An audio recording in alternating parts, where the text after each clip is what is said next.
kami di seputar Bali Pagi akhir pekan, dan tentunya di studio sudah kedatangan spesial ya, bintang tamu yang sudah siap membahas terkait topik yang sangat menarik pemirsa, terkait kesadaran dari bela negara tentunya untuk generasi muda. Dan langsung saja kita sapa Dwi. Om Swastiastu.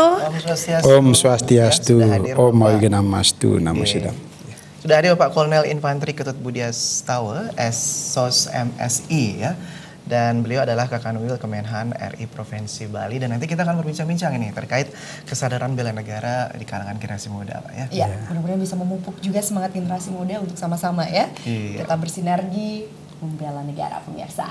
Baik, sebelum kita lanjutkan, Pak Ketut, ada satu informasi spesial untuk Anda pemirsa. Radikalisme ini bukan hanya menyasar mahasiswa. Ternyata para dosen di perguruan tinggi pun sudah mulai terpapar paham radikal. Tentu saja hal tersebut sangat membahayakan karena dengan mudah dosen tersebut akan menyebarluaskan radikalisme tersebut kepada mahasiswa yang diajarnya. Dosen Hukum Tata Negara UNUD, Jimmy Usfunan mengatakan, menurut data yang diungkapkan oleh Menristek di Juni 2019, 10 kampus besar di Indonesia yang sudah mulai terpapar radikalisme. Identifikasi yang terpapar menunjukkan lebih banyak kepada mahasiswa. Namun ternyata akhir September yang lalu, ada akademisi yang sedang merakit bom Molotov untuk menimbulkan kerusuhan saat demonstrasi penolakan RUU KUHP dan revisi Undang-Undang KPK. Ini menunjukkan radikalisme bukan hanya melanda mahasiswa, tetapi juga mulai menjangkiti akademisi. Akademisi yang terjangkiti radikalisme ini dikhawatirkan memudahkan penyebarannya pada mahasiswa. Bagaimanapun akademisi itu atau dosen menjadi panutan dan dianggap mahasiswa mampu menyebarkan pola pikir yang dianggap benar oleh mahasiswa. Dengan demikian pihak kampus harus melakukan pengawasan dan pembinaan terus-menerus kepada dosen-dosen di lingkungan kampus tersebut untuk meningkatkan pemahaman mereka terhadap Pancasila, bela negara, wawasan Nusantara, kebinekaan, dan Undang-Undang Dasar 1945. Hal tersebut merupakan metode preventif dan mengubah pola pikir dosen dan mahasiswa untuk lebih mencintai NKRI dibanding menyebarkan radikalisme. Nah, ketika ada dosen-dosen yang kemudian enggan mengikuti sosialisasi semacam itu atau pendidikan semacam itu sebaiknya diberikan pembinaan-pembinaan atau teguran-teguran supaya ini lebih menekankan pada persoalan bagaimana cara pandang dosen-dosen dan para akademisi di lingkungannya itu harus benar-benar berwawasan Nusantara. Jangan sampai ketika ada dosen atau akademisi yang kemudian terpapar dengan paham radikalisme, jangan sampai pola-pola pembelajaran kemudian dilihat dari perspektif radikalisme, sehingga ilmu pengetahuan yang harusnya untuk membangun bangsa ini digunakan dengan cara-cara yang kemudian dibungkus dengan ideologi-ideologi radikal yang akhirnya menghancurkan pola pikir mahasiswa untuk membangun negara ini ke depan. Jimmy Usfunan menambahkan, selanjutnya apabila ada dosen terindikasi terpapar radikalisme, seharusnya pihak kampus segera memberikan teguran keras hingga pemberhentian tidak hormat apabila yang bersangkutan terus-menerus menyebarkan paham radikal di kampus. Pada dasarnya, salah satu kewajiban dosen adalah merawat dan menjaga keutuhan NKRI melalui sumbangsi pemikiran dan kiprahnya di kampus. Gung Krisna, Bali TV. Ya, pemirsa, keutuhan dari NKRI merupakan tanggung jawab bersama ya. Ya. Dan hari ini kita telah kedatangan narasumber yaitu Kolonel Infantri Ketut Budiastawa SOS MSI.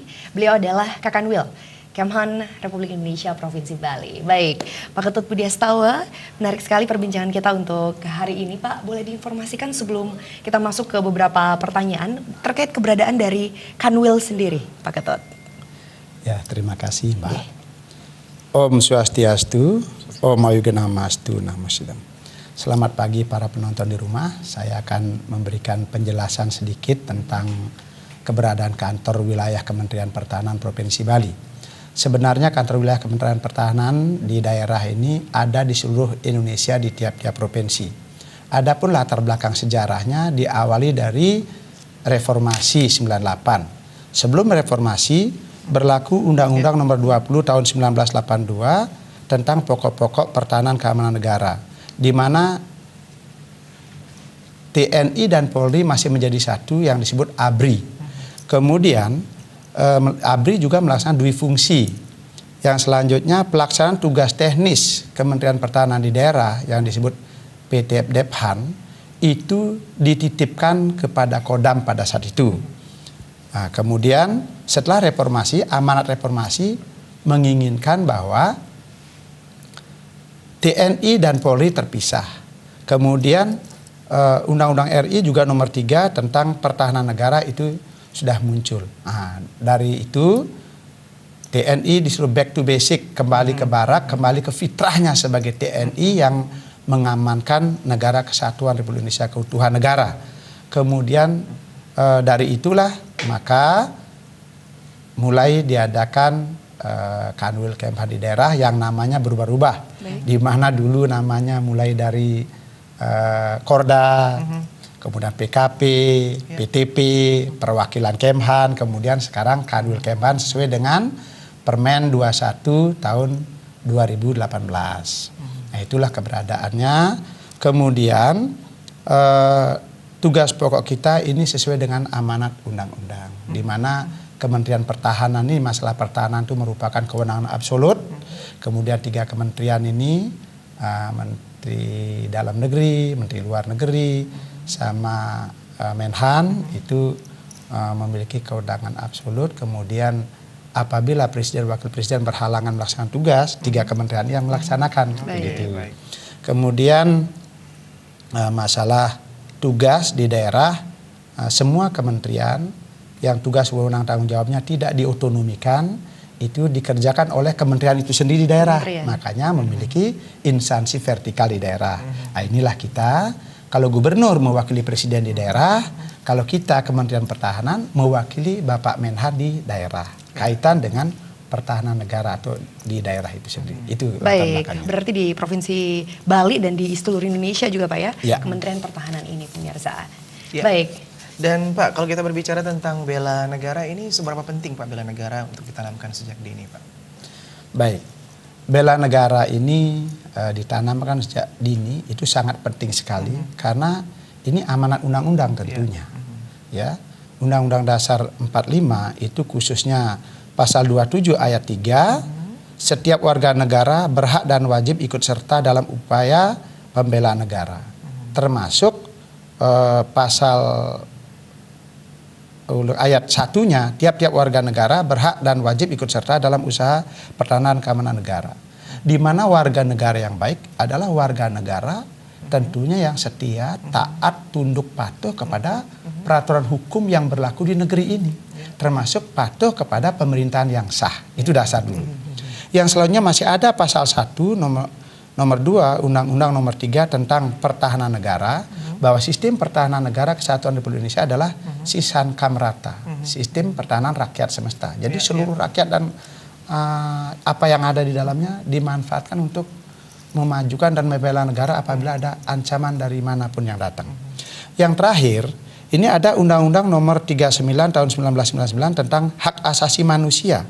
Tentunya bab 4 kewajiban dasar manusia.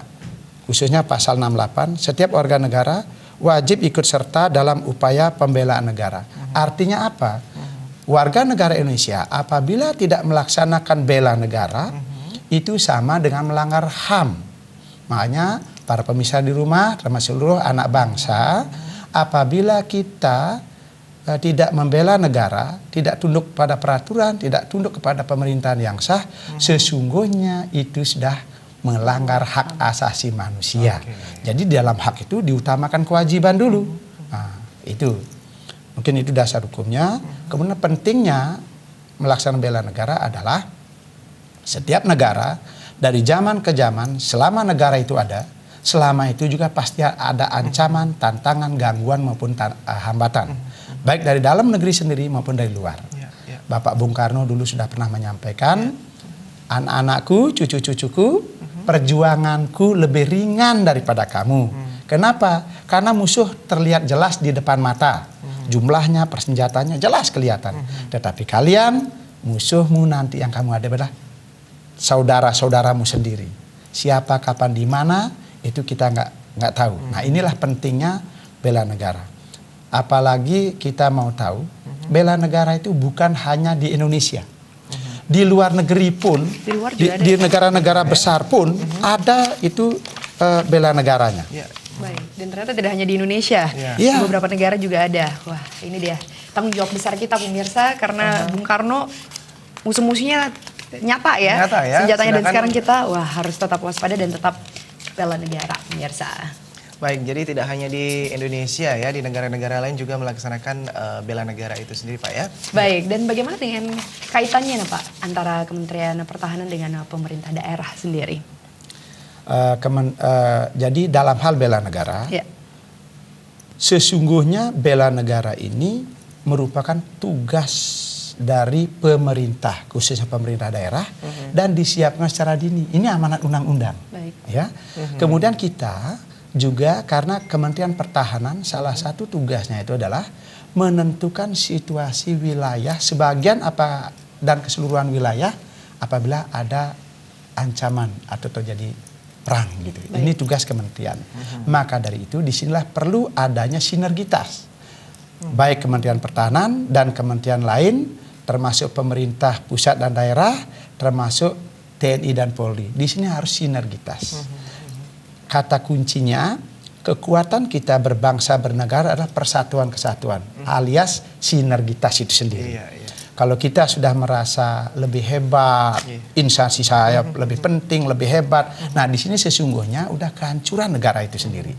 Karena negara kalau aparatur negaranya saja sudah tidak bersinergi, tidak bersatu, ini adalah kelemahan luar biasa bagi negara itu dan tinggal tunggu waktu kehancuran daripada negara itu. Baik, itu dia perlu sinergitas yang baik pemirsa antara berbagai pihak. Untuk keberadaan bela negara di berbagai negara kita tahan dulu Pak Ketut. Nanti untuk segmen berikutnya kita akan bahas kembali. Jangan kemana-mana pemirsa, tetaplah bersama kami.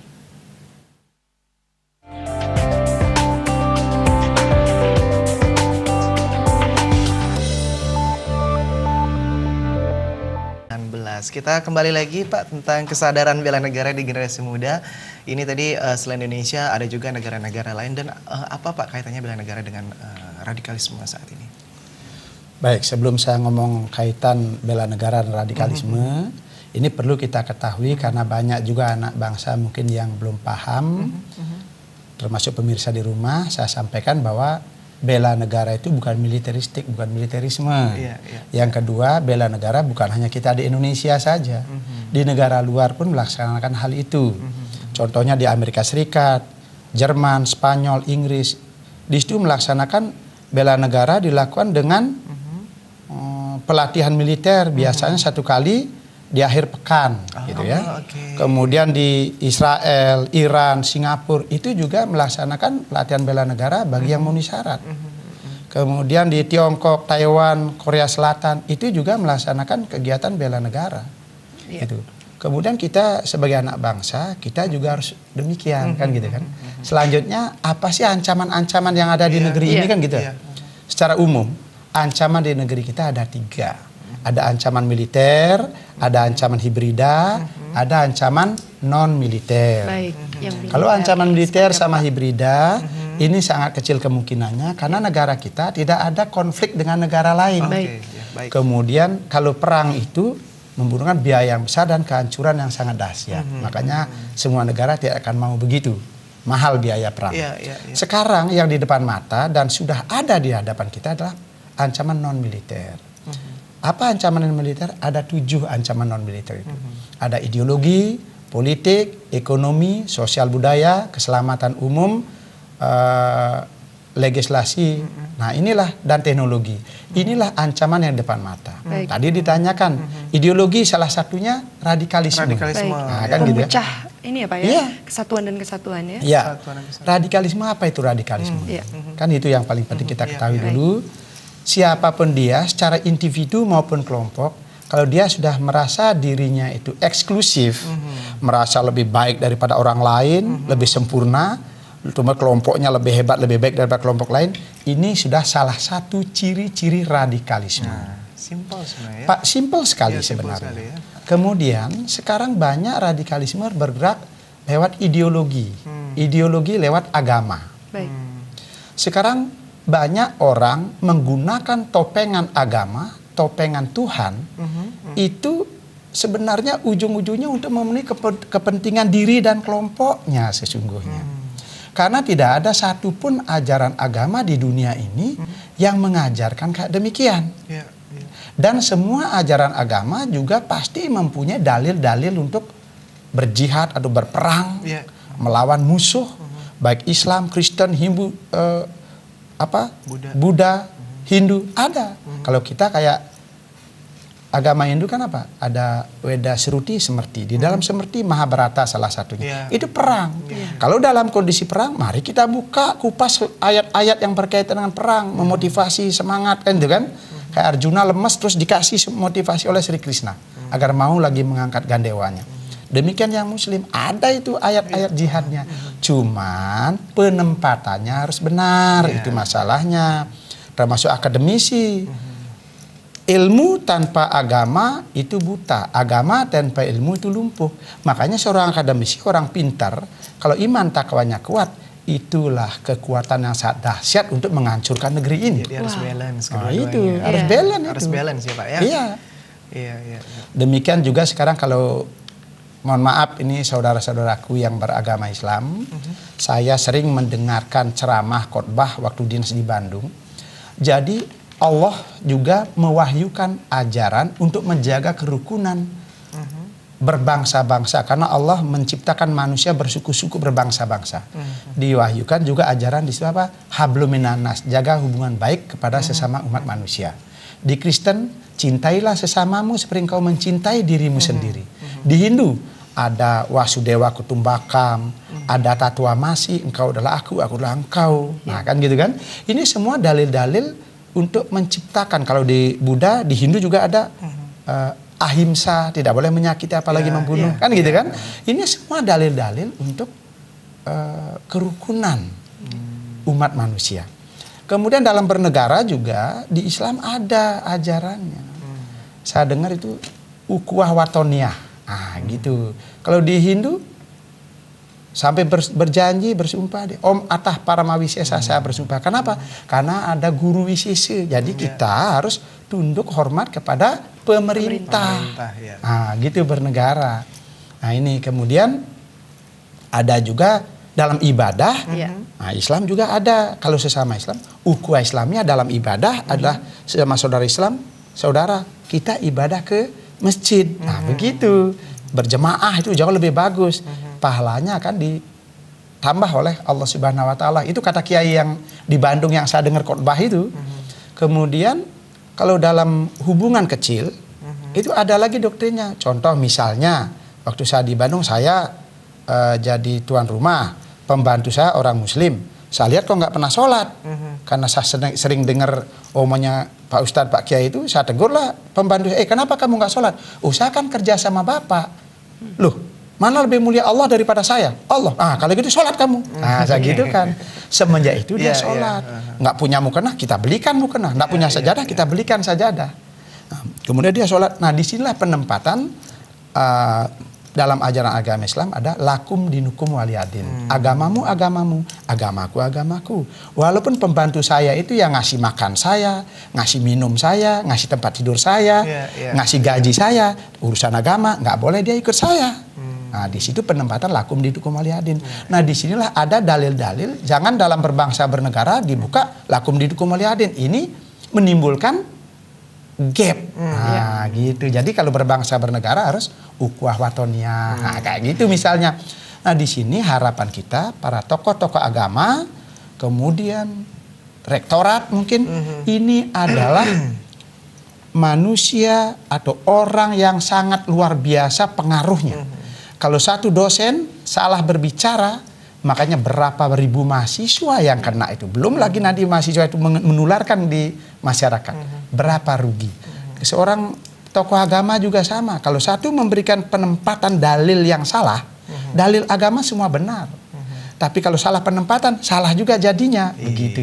Baik, seperti itu pemirsa. Wah, mulai terbuka ya. Mulai terbuka ya. Ternyata ada beberapa ancaman-ancaman yang terutama saya tertarik sekali untuk non-militer ini, Pak. Teknologi juga salah satunya, Pak ya? Iya. Baik, nanti di segmen berikutnya kita akan membahas ancamannya seperti apa dan bagaimana kita generasi muda untuk membela negara tentunya terhadap ancaman-ancaman tersebut. Tetaplah bersama kami.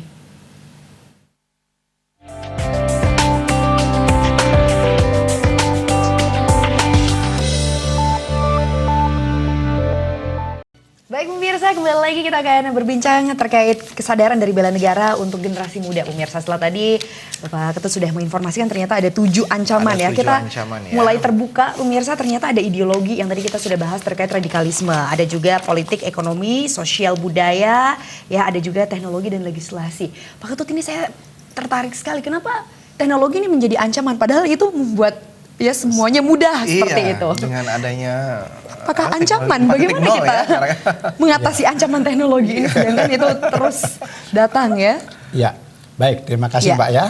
Termasuk pemirsa di rumah, memang teknologi, bukan teknologi saja, semua hidup dan kehidupan, norma hidup kehidupan.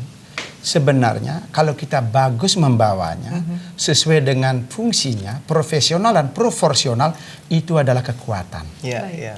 Itu mempercepat. Saat teknologi itu mempercepat, memperdekat, gitu kan? Tetapi kalau kita tidak bisa mengolahnya dengan baik atau salah pemanfaatannya, nah inilah menjadi ancaman. Seperti pisau dua mata ya Pak seperti ya? pisau.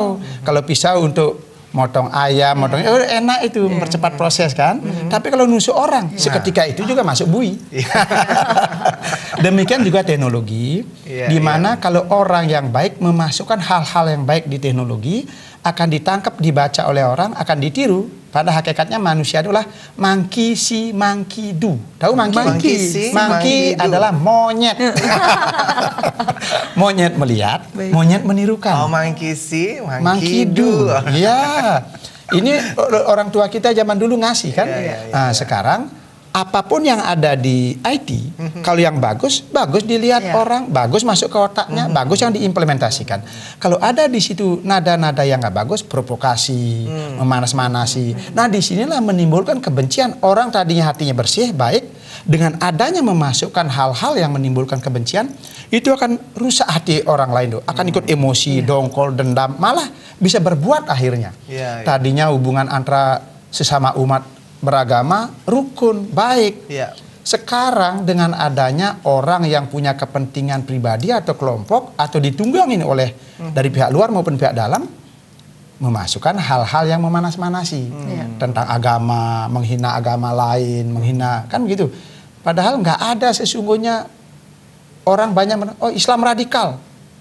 Adakah Islam radikal? Mohon maaf para pemirsa, mari kita samakan gelombang kita nih, persepsi kita.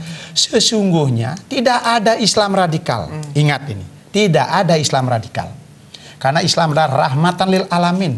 Islam itu benar, suci, sempurna. Tidak ada Kristen radikal, Hindu radikal, Buddha radikal, Katolik radikal. Tidak ada. Yang radikal adalah manusianya. Agamanya benar karena wahyu dari Allah, dari Tuhan. Melalui malaikat Allah, melalui para dewa, kepada maharsi atau kepada para nabi. Nah, itu benar semua ajaran beliau sesuai dengan situasinya. Kalau Hindu bilang desa kala patra, desa mau cara.